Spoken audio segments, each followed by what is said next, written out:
Tu siégeras au conseil des œuvres Star Wars, mais nous ne t'accordons pas le rang de film. Assieds-toi, jeune Mandalorien. Et nous allons t'expliquer par A plus B cette décision juste après le générique.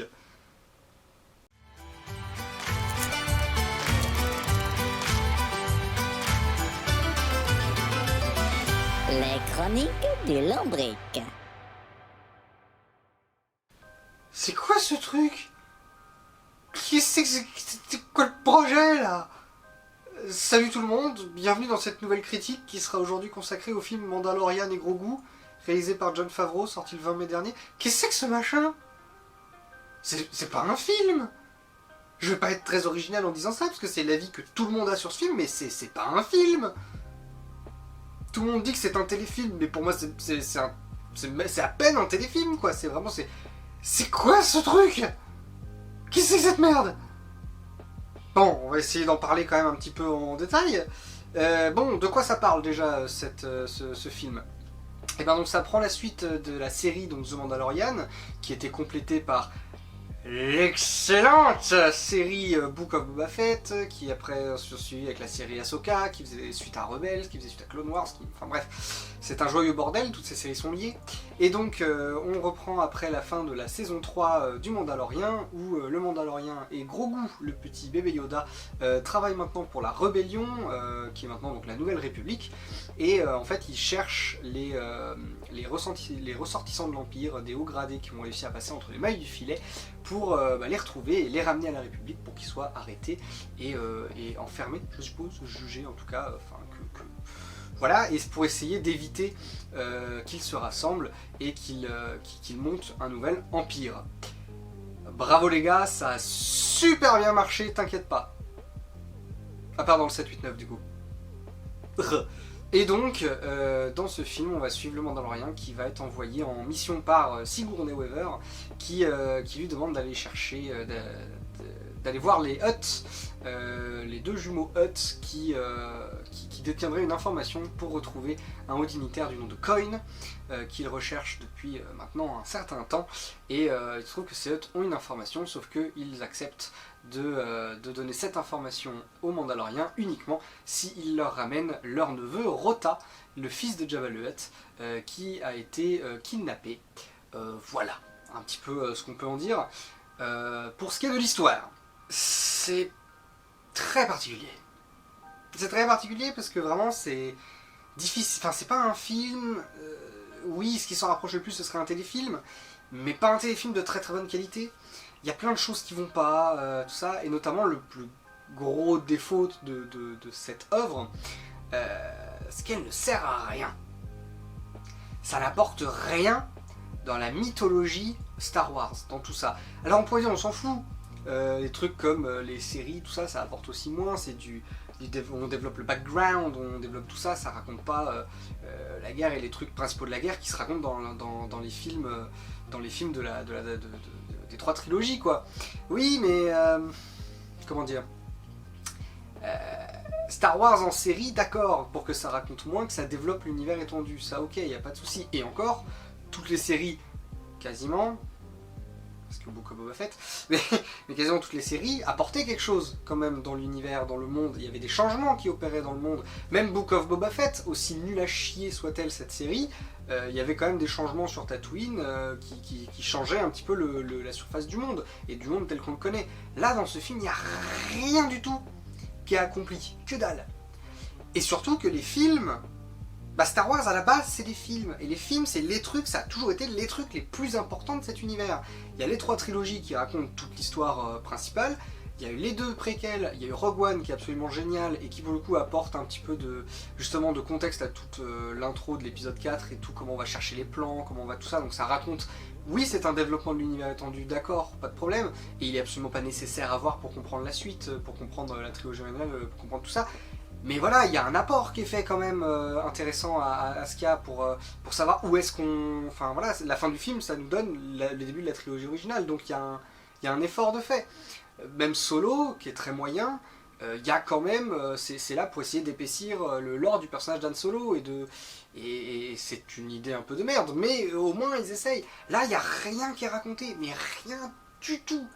que dalle. Le monde est l'exact même au début, à la fin du film, rien n'a été accompli, c'est terrible. Et c'est une quête annexe, quoi.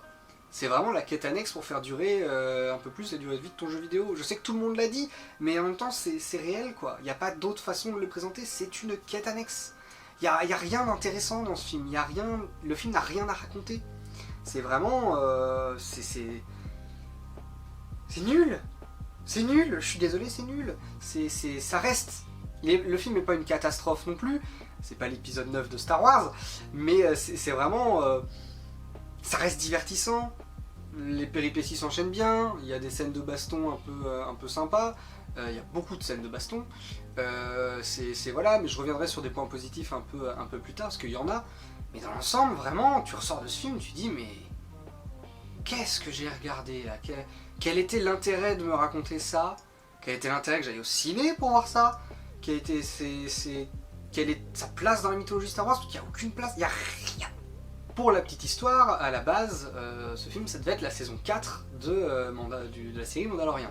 Sauf que il y a eu des petits changements, ils se sont dit non, en fait, on va en faire un film, parce que tout le monde a envie de voir le Mandalorian au cinéma, alors que absolument tout le monde a lâché la série, parce qu'il y a eu trop de trucs pas bien après. Voilà, la première saison de Mandalorian était super, la deuxième était très cool aussi, même si commençait un peu à s'essouffler.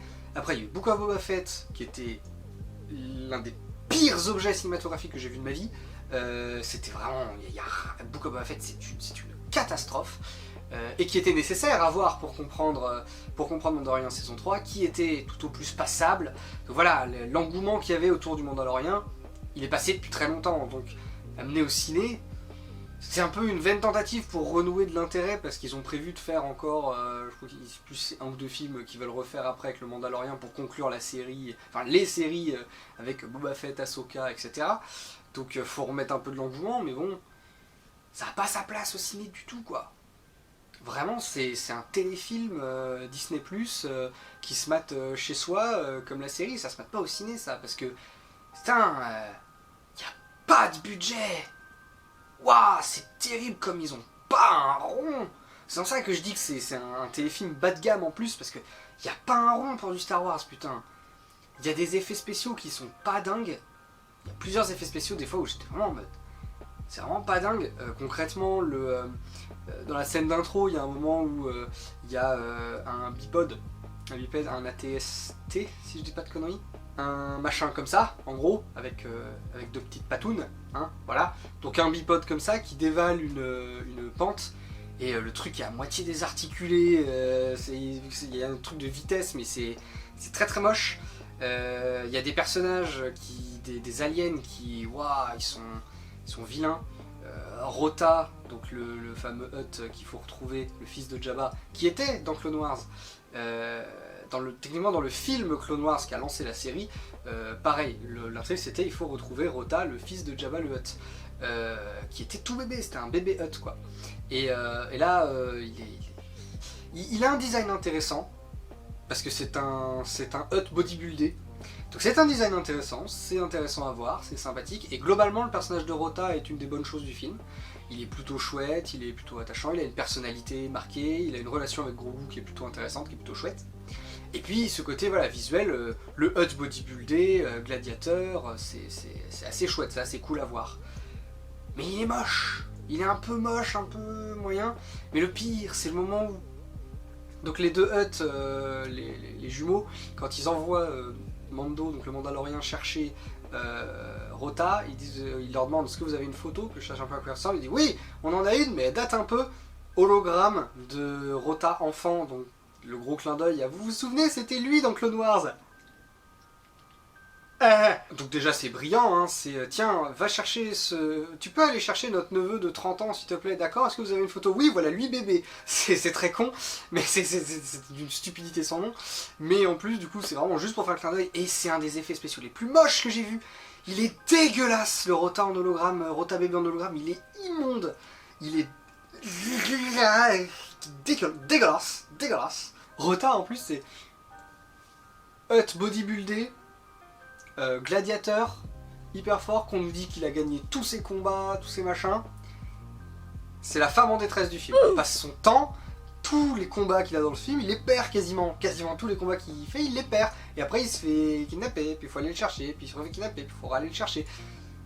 Waouh! Je refuse de croire que ce mec a réussi à gagner tous ses combats avant que Mando arrive. C'est pas possible vu de comment il est dans le film. C'est pas possible. Alors pourtant j'ai aimé le personnage de Rota, je l'ai trouvé chouette, je l'ai trouvé attachant, mais ça pour le coup c'est une escroquerie sans nom. Il y a Zeb aussi de Rebels qui avait déjà fait un petit caméo dans la série Mandalorian, je crois que c'était Mandalorian, qui là revient et a un rôle un petit peu plus important. Un peu plus important en termes de temps d'écran, hein, parce qu'en termes d'utilité... rien à foutre. Il dirait une cinématique de jeu vidéo un peu, enfin genre on n'a jamais l'impression qu'il est avec les persos, qu'il est là avec les persos, on n'a jamais l'impression qu'il interagit avec son environnement, enfin il est une substance bizarre, enfin je sais pas, il fait pas du tout réaliste, il fait vraiment très cinématique de jeu vidéo et très effets spéciaux quoi, donc on n'y croit pas trop à Zeb, il a pas beaucoup d'expression de visage, enfin c'est pas, ça a été fait un peu rapidement je pense, donc voilà, donc les effets spéciaux, dans l'ensemble, ils sont quand même plutôt bons, hein. Il y a quand même beaucoup de choses, toutes les créatures dans l'arène, les environnements, les machins, les effets spéciaux sont très bons, mais il y a certains trucs qui sont vraiment dégueulasses, notamment au niveau des persos, où c'est vraiment juste laid, c'est très moche et on sent qu'il y a un peu de budget. Dans la catégorie, on n'a pas de budget, mais on va quand même essayer d'être créatif, non. Costume. C'est la première fois que je pense aux costumes dans Star Wars en me disant putain c'est nul. C'est la première fois que je sors d'un film Star Wars, un des premiers trucs que je me dis c'est waouh les costumes ils se sont pas foulés quoi. Parce que pour les costumes, on a Grogu et Mandalorian qui ont juste repris la marionnette et le costume de la série, donc c'était pas trop compliqué à refaire. On a des aliens en images de synthèse, donc bon, t'as Zeb qui est en tenue de pilote et puis les Hutt qui sont à poil, donc ça règle la question. Tous les autres personnages, tous sont habillés de la même manière. Soit c'est des pilotes de X-Wing, donc ils ont des costumes de pilotes d'X-Wing qu'on fait depuis le premier Star Wars en 77. Tous les autres, tous, ils ont un t-shirt et une veste. On a Sigourney Weaver qui est là pendant 3 scènes. Si vous avez vu la bande-annonce, vous avez vu toutes les scènes où est Sigourney Weaver globalement, hein, donc tout le monde a fait... Ils ont fait une giga promo sur c'est le film avec Pedro Pascal et Sigourney Weaver, elle est là 3 scènes, donc elle est vraiment useless, c'est vraiment c'est grosse déception. Elle est avec sa petite chemise et sa veste d'officier, à la limite c'est un peu les tenues qu'ils ont les officiers de la République et de la Rébellion, donc à la limite pourquoi pas. Mais bon, ils ont des vestes un minimum rembourrées, un peu machin, là c'est vraiment juste veste classique où on a mis un logo sur le côté, enfin c'est pas très intéressant visuellement à voir, on va pas se mentir. On a Zeb qui quand il est pas en tenue de X-Wing, il est avec un t-shirt et une veste. On a, quand on va sur d'autres planètes rencontrer d'autres personnages, ils sont en t-shirt avec des vestes. Quand on va croiser des personnages qui sont censés être riches, genre à un moment il y a un personnage, c'est un peu genre parrain de la pègre, parrain tout ça. Putain, on en a vu des parrains de la pègre dans Star Wars, ils ont des designs un peu originaux. Là c'est vraiment un mec chauve avec, je vous le donne en mille, une espèce de petite chemise et une veste. Mais la veste c'est littéralement une veste de costard classique terrienne. Hein. C'est même pas, ils ont juste changé un peu la couleur d'un des bouts du col, mais sinon c'est une veste de costard purement terrienne. Ils ont même pas eu le budget pour pimper un peu la veste. Enfin c'est terrible quoi. Des costumes dans Star Wars. C'est délirant, c'est absolument délirant. Les décors sont pas super créatifs non plus. Si on fait un peu le listing, on a l'un des décors, l'intro. Le décor dans la scène d'intro, c'est une montagne enneigée. On a bien sûr jamais vu ça dans Star Wars, à part dans Solo, dans l'épisode 5, bon bref, on n'a jamais vu ça dans Star Wars. On a ensuite la base de la rébellion, qui est littéralement juste un campement américain de la guerre du Vietnam, ou de la guerre froide si vous préférez, enfin c'est vraiment un campement militaire américain sur une petite falaise à côté d'une plage. C'est pas ton dépaysement, hein, vraiment c'est... Quand j'ai vu ça, j'étais en mode mais vraiment un baraquement américain. Pour du Star Wars.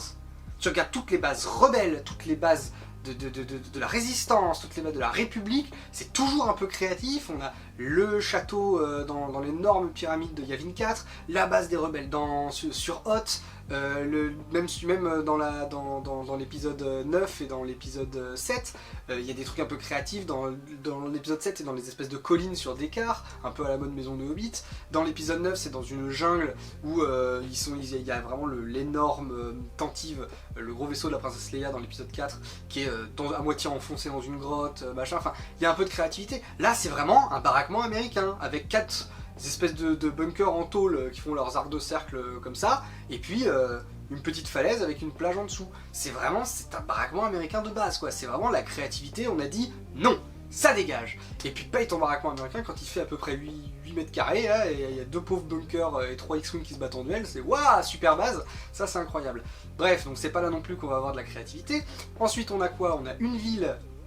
Super, une ville qui pourrait vraiment, on pourrait te dire que c'est les quartiers, les sous-quartiers de Coruscant qu'on a au début de l'épisode 2, que j'y croirais pareil, sauf qu'ils étaient plus colorés et plus sympas dans l'épisode 2. Là c'est vraiment juste une ville steampunk de base avec des néons, enfin c'est vraiment, il n'y a rien de créatif, il n'y a rien qui essaye de révolutionner quoi que ce soit.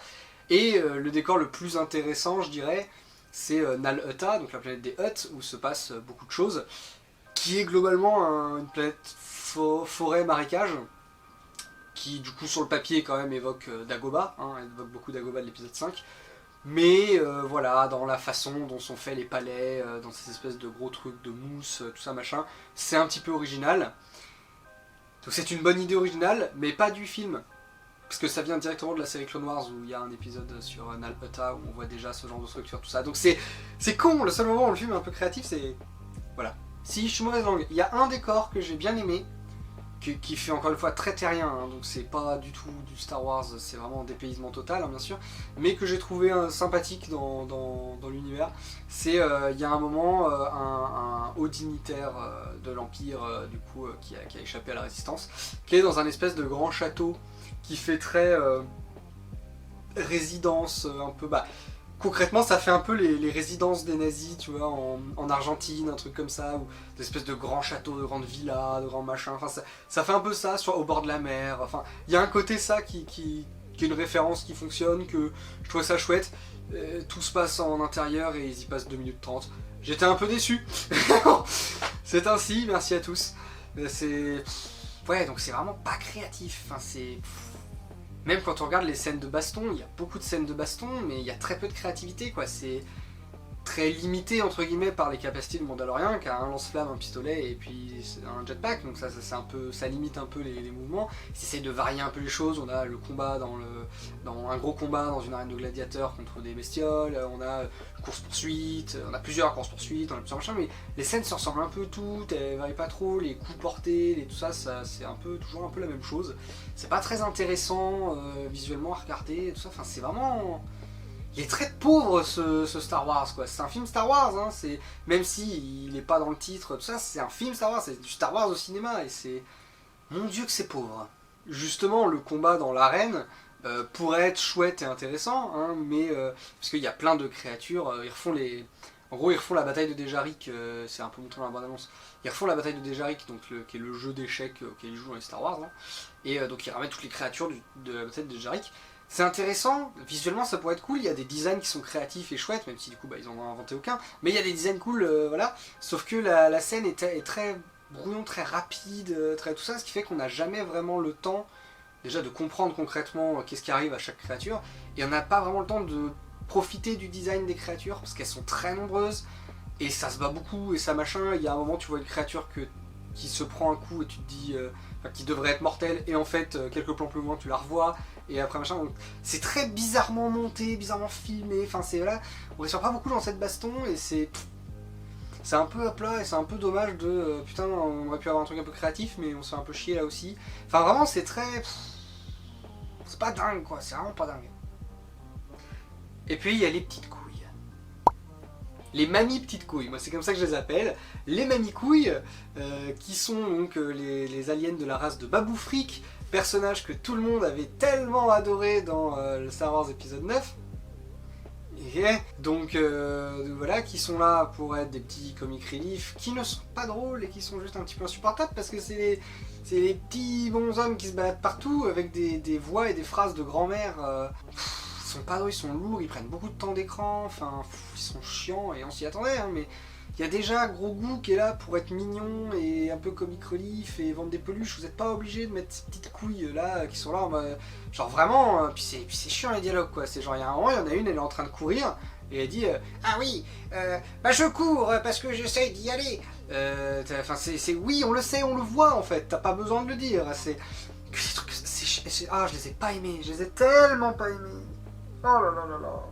Il y a une blague un peu rigolote à un moment parce qu'il va dans un vaisseau tout petit, mais à part ça, vraiment ils sont inutiles, ils sont chiants, ils sont juste là pour faire des... C'est des comic relief pas drôles et juste un peu insupportables, enfin franchement c'est...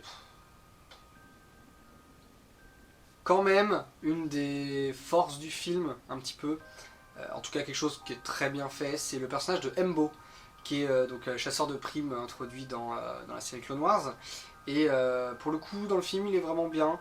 Il est plutôt très bien traité, il est très stylé, il a de la classe. Sa scène d'introduction est l'une des 2 meilleures scènes du film. C'est vraiment, enfin, il est très très cool, il est très caractérisé, on ressent une menace quand il est là, tout ça. Donc voilà, le personnage d'Embo pour moi est une réussite de ce film. Il n'y en a pas beaucoup, donc c'est important de les souligner.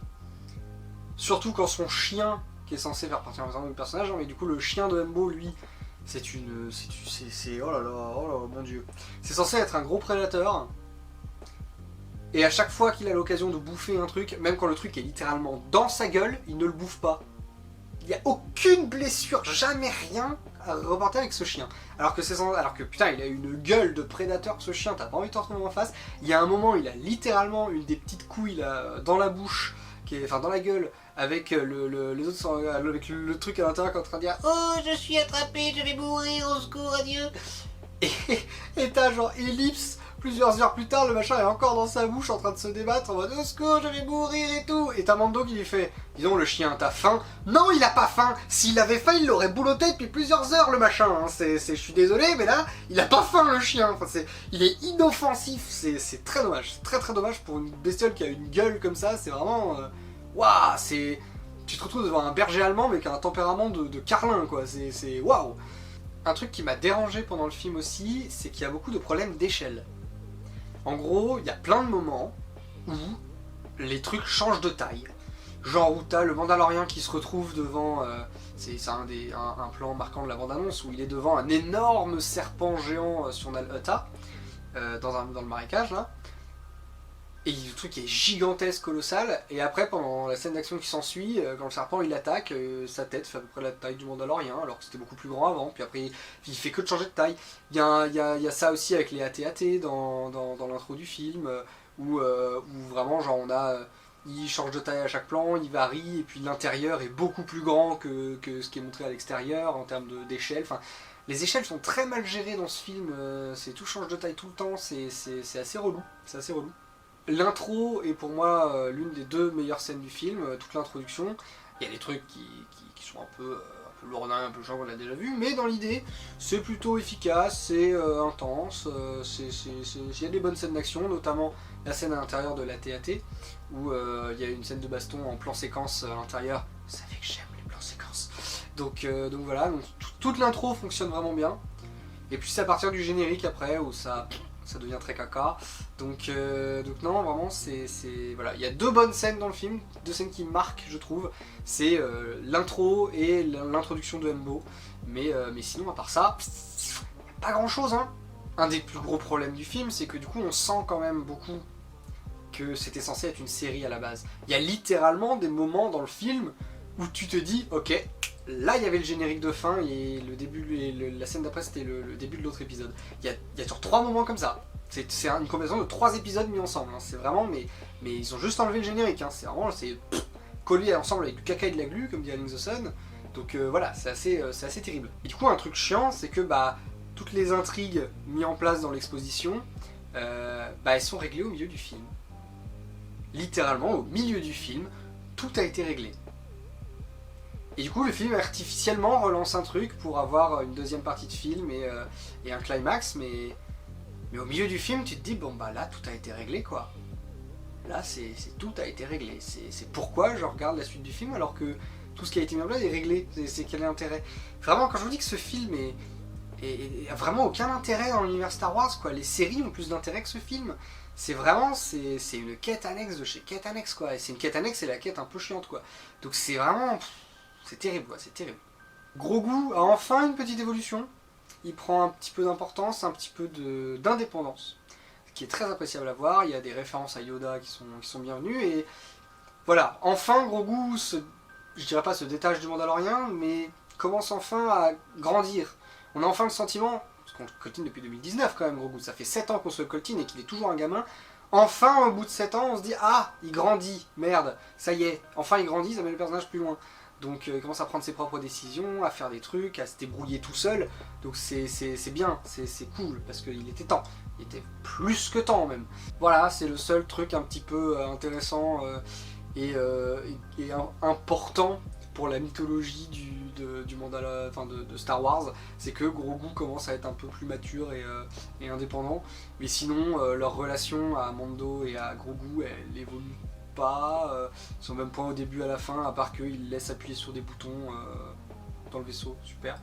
C'est youpi, on passe tout le film à te dire oui mais tu sais qu'un jour il devra se débrouiller sans toi, le bébé, et du coup faut que tu prépares à ça. Oui, ça fait depuis la saison 1 qu'on lui dit ça, donc je pense que pas vraiment besoin de lui rabâcher encore, on a conscience. Voilà, et Mando lui n'a aucune évolution quoi. Mando c'est le personnage principal du film, c'est le protagoniste ultime. Il n'a aucune évolution, il n'a aucun arc de personnage. D'ailleurs, il n'y a aucun personnage qui a d'arc en fait concrètement, à part Grogu vite fait. C'est vraiment, c'est terrible comme quoi, genre il n'y a rien à raconter quoi. Il n'y avait rien à raconter, il n'y avait que dalle. C'était vraiment juste un projet pour essayer de ramener de l'engouement sur le Mandalorian, sauf que le film fait un giga flop parce que tout le monde dit que ça n'a aucun intérêt et que c'est très nul. Donc vraiment, waouh! Waouh les gars, c'est vraiment... Là vous avez chié dans la colle quoi. Donc non vraiment, aucune évolution, aucun impact dans l'histoire de la saga, rien du tout, c'est terrible. La musique est très particulière aussi. J'ai pas du tout aimé les musiques. La majorité, enfin non la majorité, allez la moitié, c'est des reprises du thème du Mandalorien avec des instruments plus ou moins lents, rapides, enfin voilà. Mais c'est le thème du Mandalorien. D'ailleurs c'est Ludwig Göransson qui a fait la musique du film, qui est aussi celui qui a fait la musique de la série, qui est un très bon compositeur mais qui a fait un travail particulier parce que donc il a recyclé ses thèmes et les autres thèmes qu'il a fait, je suis partagé. On apporte un peu d'originalité, un peu de nouveauté dans l'univers des musiques Star Wars, qui est quand même très codifié, très tout ça. On apporte vraiment de la nouveauté dans ce côté, on va avoir des comment, en fait je sais même pas comment l'expliquer simplement, mais en gros c'est une musique, la musique de ce film Star Wars, c'est musique de film de science-fiction des années 80 random, avec des des trucs comme ça, et des c'est vraiment genre ça n'a plus rien à voir avec Star Wars, et je suis partagé entre c'est cool d'avoir de proposer un peu de nouveauté et de changement dans cet univers et dans les films, c'est cool, c'est une très bonne chose parce que c'est ce qu'on reproche beaucoup à Star Wars et notamment à Disney, de faire que la même chose tout le temps, donc l'intention est cool, mais dans les faits c'est tellement pas Star Wars. Waouh, c'est tellement nul. Non pas que les morceaux sont mauvais, je dis pas ça c'est les goûts et les couleurs. De toute façon, une critique c'est goût de couleur, mais la musique est pas mauvaise en soi, mais elle s'intègre pas du tout dans un Star Wars quoi, on dirait vraiment pas. Oui, il y a toujours eu des fois des musiques un peu plus particulières, un peu machin, mais c'était, je sais pas, c'était pour montrer un peu la culture, la musique des Ewoks qui est beaucoup plus tribale, la musique des chanteurs dans le palais de Jabba ou tout ça est un peu plus jazzy, enfin voilà, enfin bref, il y avait un contexte, là c'est vraiment juste... film de science-fiction, musique de film de science-fiction basique des années 80 pour MP4 balancé à des moments random, et ça fonctionne pas du tout, ça fait pas du tout Star Wars, ça fait vraiment rétrogradage en mode Star Wars est devenu juste un truc de science-fiction lambda. Non, je sais que Star Wars a perdu énormément de sa superbe depuis Disney, Mais Star Wars, ça reste quand même à la base la plus grande saga cinématographique de l'histoire du cinéma. Hein. Donc je suis désolé, non, c'est pas, ça marche pas.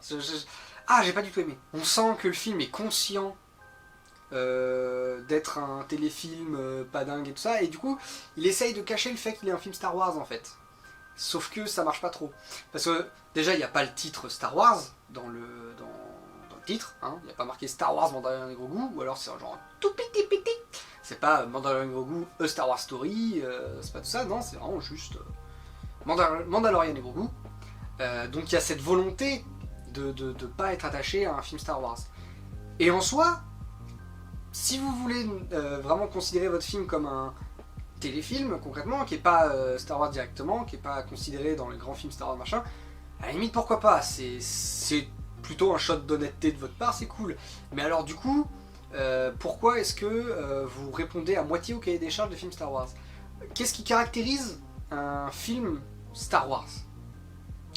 Il y a quand même des petits trucs qui caractérisent, notamment commencer par il y a bien longtemps dans une galaxie lointaine, très lointaine, générique. Si c'est un Star Wars Story, tu n'auras pas forcément le texte déroulant, tu vas avoir le texte qui va arriver de manière un peu plus, comment dire, oui, un peu plus original, un peu changé. Solo, c'est vraiment juste le texte qui défile, tout ça. Là, non, on n'a pas ça. Là, le film commence, t'as le logo de Lucasfilm, et après t'as le texte qui apparaît directement en disant le Mandalorian il fait ça et il est cool, écrit dans la typo de Star Wars mais avec la couleur Mandalorian, cette espèce de marron orangé là. Pourquoi pas, mais du coup pas commencer avec il y a bien longtemps dans une galaxie lointaine, très lointaine, c'est très particulier, mais ça peut être allié avec le fait de oui, mais c'est parce qu'on veut se détacher, on veut pas être considéré comme un film Star Wars, c'est un truc vraiment à côté, à part, c'est un téléfilm, c'est voilà, donc c'est pas Star Wars directement, voilà. Donc ok, pourquoi pas.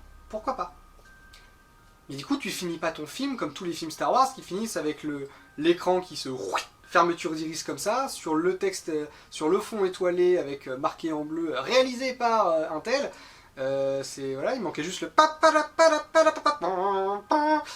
voilà, ça fait partie du cahier des charges. C'est soit tu mets tout, soit tu mets rien.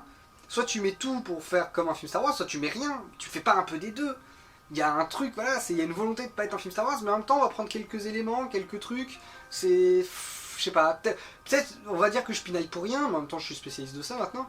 Mais moi ça me dérange dans la démarche, dans le truc. Il y a un côté, ouais, on assume, mais en fait non, en fait oui, enfin je sais pas. Soyez cohérents et constants dans vos idées, quoi. Et puis ils reprennent des trucs de l'épisode 9, bon, autres que les petites couilles, que les mamies couilles. On a la force qui guérit n'importe quelle blessure, là, c'est... Sauf que là en plus ça pose plein de questions, parce que comment c'est utilisé, parce que c'est globalement il y a un personnage qui est blessé et qui a une blessure physique et un truc un peu plus grave, et il y a Grogu qui va soigner ce personnage en faisant le coup de la force pansement hein, de l'épisode 9, et ça soigne la blessure physique mais ça soigne pas la blessure plus grave de derrière. Pourquoi il n'a pas soigné l'autre truc? Pourquoi il a blessé que superficiellement? Enfin, je sais pas, il y a des trucs comme ça, ça pose beaucoup de questions. Mais déjà que c'est un truc, un élément que j'aime pas trop, mais alors en plus, là ça pose des questions. Ça soigne quoi concrètement? Ça soigne que les blessures physiques, mais c'est totalement con parce que si tu peux gérer les midi-chloriens et la force dans les gens, enfin, soigne tout d'un coup, je sais pas, au lieu de le laisser crever quand même, enfin, je sais pas. C'est. Bon, je vais passer maintenant à la petite partie pinaillage de mouches qui chient dans un bol, on adore ça, parce que j'adore pinailler sur des petits détails. Ça va être un petit peu spoiler, il y a des moments où je vais spoiler un petit peu des trucs, ça va être une courte partie spoiler. Mais bon, pour être honnête, il n'y a rien à spoiler, hein, vu qu'il se passe rien. Il se passe rien d'important, rien de machin, donc voilà. Donc à la limite, si vous voulez, timecode, mais vous pouvez rester, franchement, il n'y a rien à spoiler de très intéressant, de très important. Mais donc... je reprends mes notes.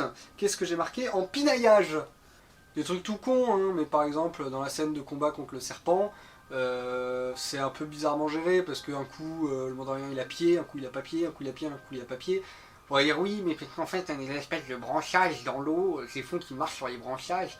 Ouais, mais Genre il est debout à un endroit où il a l'eau jusqu'aux cuisses parce qu'il est sur un branchage, il recule, il a plus pied, et t'as une caméra dans l'eau qui montre qu'il est entouré que de vide, il n'y a pas de branche, enfin c'est bizarrement géré, c'est un peu du il a pied quand ça l'arrange quoi, c'est un peu bête, un peu voilà, c'est du pinaillage hein, mais bon, vous connaissez. T'as le Coin, le méchant impérial que tout le monde pense mort, que quand Sigourney Weaver donne la mission à Mando, elle lui dit oui, tiens, prends cette étiquette, c'est lui qu'on veut, il n'y a même pas de photo, enfin on sait pas à quoi il ressemble, tout le monde le pense mort, enfin c'est vraiment le gars a disparu total de la circulation. Et on apprend qu'en fait il est parrain de la pègre sur une planète entière qui contrôle au moins une ville, mais possiblement toute la planète, à faire ses combats de gladiateurs, ces machins, avec son vrai nom. Il cache même pas son nom. C'est-à-dire que vraiment on a... parce qu'en plus il découvre ça d'une manière débile, mais parce que t'as le Mandalorien qui est avec Rota, qui est en mode oui, il faut que je retrouve, maintenant que je t'ai retrouvé et tout, je vais pouvoir te livrer aux jumeaux, ils me donneront l'info de où est-ce qu'il est, le méchant Coin. Et il le regarde, il fait, bah c'est le chef des gladiateurs, Julo Coin. Bah ouais, c'est lui, et je suis allé chez lui un jour, avec les trucs de l'Empire et tout, machin. Le mec se planque même pas sur une planète genre immense où il contrôle tout, avec son vrai nom, et la rébellion, ils ont même pas une photo du gars. C'est quoi ces énormes ploucs? Putain, vous êtes nuls la République, je comprends pourquoi vous êtes tombés très vite dans l'épisode 7, hein. Vous êtes nuls pour pas retrouver ce gars-là, comment tu peux ne pas le retrouver? Il n'utilise même pas un faux nom. C'est terrible. C'est terrible. Et en plus, paye ta République qui laisse des systèmes entiers se faire exploiter, machin, tout ça, enfin, il n'y a pas de problème, on s'en fout, quoi. Putain, c'est quoi cette République en bois, quoi, ça? Il a servi à quoi, le combat, pendant toute la trilogie originale, pour battre l'Empire, pour qu'après, au final, la République qu'ils aient mis en place, elle soit aussi naze? C'est terrible. Ils sont nuls à chier. Et le dernier truc qui est vraiment du gros pinaillage, mais que j'avais besoin de le dire, parce que voilà... Quand ils finissent par arrêter un officier impérial, il y a un officier impérial qu'à un moment qu'ils arrêtent, et ils l'emmènent devant Sigourney Weaver, et Sigourney Weaver dit « Ah, tiens, maintenant qu'on t'a arrêté, toi, donne-nous des informations sur tes autres potes, pour retrouver justement ceux qu'on cherche, machin, tout ça. » Et le mec répond « Je ne dirai rien sans la présence de mon avocat. » C'est une réplique toute con, mais déjà, bienvenue sur Terre, donc. Et en plus, c'est un truc qu'on n'a jamais mis en place dans Star Wars, qu'il y a des avocats. Comment fonctionne la justice dans Star Wars et dans cette nouvelle république? Parce que on n'a jamais vu des avocats, on n'a jamais vu des machins, enfin comment se passent les trucs? Est-ce qu'ils vont l'envoyer sur... Est-ce qu'ils vont faire le jugement directement dans la base? C'est tout con, hein, c'est juste une réplique, mais déjà... Mais du coup, ça veut dire que le système de Star Wars, en fait, c'est le même que chez nous? Est-ce que c'est tout ça? Ils ont des avocats dans Star Wars? Depuis quand ils ont des avocats dans Star Wars? C'est terrible, genre. Tout ce qu'on a vu de Star Wars avant... Quand il y avait les peu de fois on a vu des jugements ou tout ça, il n'y avait jamais d'avocat, enfin il n'y avait jamais tout ça. Alors ça c'était pas parfait du coup comme système, mais enfin ça pose beaucoup de questions cette réplique qui est traitée comme étant juste une blague, mais putain de merde, qu'est-ce que c'est que ça? Enfin, je parlerai pas sans la présence de mon avocat, mais depuis quand il y a des avocats? Qu'est-ce que c'est que ce... Je sais pas, ça m'a sorti le truc en mode... Je pose beaucoup de questions du coup sur comment fonctionne cette nouvelle république, parce que c'est jamais traité, c'est jamais... Voilà, et enfin je sais pas, ça m'a un peu pris de court, ça m'a un peu surpris, je l'admets. C'est de l'énorme pinaillage, mais j'avais besoin de le dire, cette réplique m'a mis perplexe. Bonjour. Alors j'enregistre ça pendant le montage parce que je me suis rendu compte en fait que j'ai oublié de parler de 2 points que je trouvais importants. Donc je me permets de les réenregistrer, d'où ce fantastique fond merveilleux, puisque je n'ai pas d'image à mettre dessus, donc je vais combler comme je peux. Donc c'est toujours du pinaillage, hein, c'est toujours globalement du pinaillage de mouche chichi dans un bol, hein, ça on ne se refait pas, qui est toujours dans la partie spoiler, bien sûr, donc voilà. Alors premièrement, dans l'arène de combat, donc ils affrontent tous les monstres, toutes les créatures, bataille de Djejarik, tout ça. Et en fait, ce qui m'a un peu interloqué, c'est qu'en gros ils libèrent les animaux, ils libèrent les créatures, qui alors se vengent en allant un peu massacrer des gens dans le public, tout ça, à la limite pourquoi pas, parce que le public est quand même venu voir du sang, voir du tout ça, donc ils l'ont un peu mérité, mais après ils s'évadent et ils se baladent dans la ville. et on les voit massacrer des gens dans la ville. Sauf que ça, c'est des gens qui n'ont rien demandé, les citoyens. Ils n'ont absolument rien demandé. Et le Mandalorien, et Grogu, et Rota, et tout le monde se barre. Normal, sans à aucun moment essayer de réparer les conneries, d'arrêter les créatures, d'empêcher les massacres. Donc le Mandalorien est un trou du cul. Puisque vraiment il est en mode je fous la merde, je laisse des innocents mourir et je me barre, vous vous démerdez. Voilà, c'est le truc un petit peu moyen, pas très sympa ce Mandalorien, dis donc. Et le deuxième truc important, qui va être un peu plus long, c'est en gros, après qu'ils aient ramené Rota, ils décident de ne pas le livrer aux jumeaux aux jumeaux Hutt.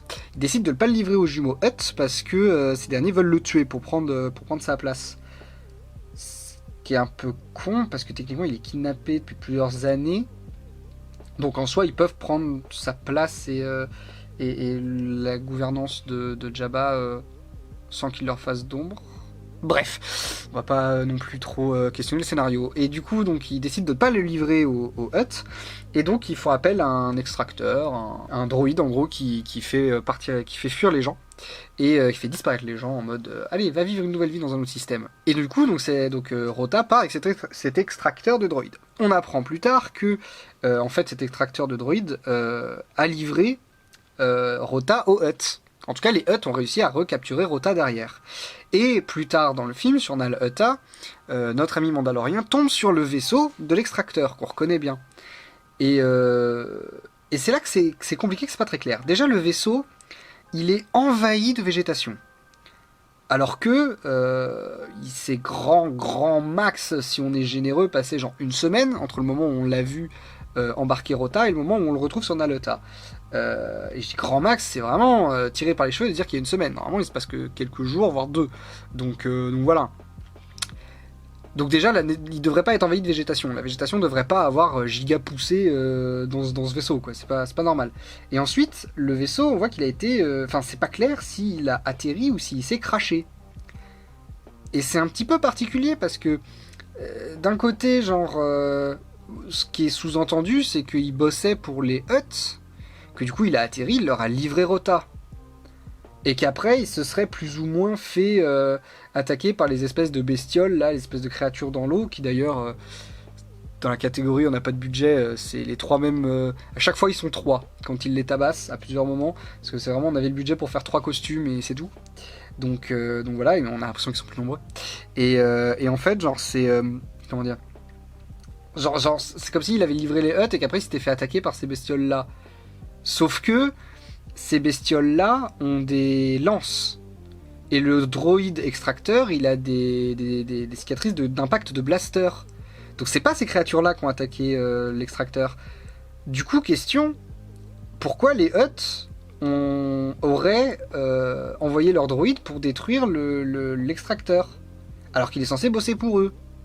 Ou alors, ça sous-entendrait qu'il se soit fait attaquer par les Hutt et qu'il se serait craché sur Nal Hutta, et que à ce moment-là, les Hutt auraient repris Rota de force. Question, qu'est-ce qu'ils foutaient à côté de Nal Hutta? Sachant que Nal Hutta, c'était l'endroit où il fallait absolument pas qu'il aille, quoi, parce que c'est là où Rota devait s'en éloigner le plus possible. Donc qu'est-ce qu'il foutait à Nal Hutta? Voilà, il y a un truc qui va pas du tout avec cet extracteur de personnes, là, ce droïde extracteur. Et ce vaisseau, ça va pas du tout, ça fonctionne pas, et pour le coup c'est vraiment des gros points questionnables. Voilà, c'est tout ce que j'avais à dire. Maintenant je vous laisse avec la conclusion. Bisous. Voilà, pour le Mandalorian et Grogu. Disons que pour résumer, c'est vraiment, c'est pas une catastrophe totale. Il y a quelques bons points, il y a 2 bonnes scènes. Deux bonnes scènes, il y a quelques personnages un peu sympathiques, mais ça sert à rien, quoi. Ce film est d'une inutilité mais sans nom. C'est terrible à quel point il n'apporte absolument rien à la mythologie Star Wars, alors que chaque projet Star Wars avait apporté un petit peu quelque chose. Là il n'apporte absolument rien.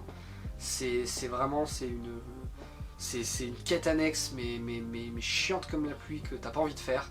C'est assez terrible, c'est vraiment naze. Et puis c'est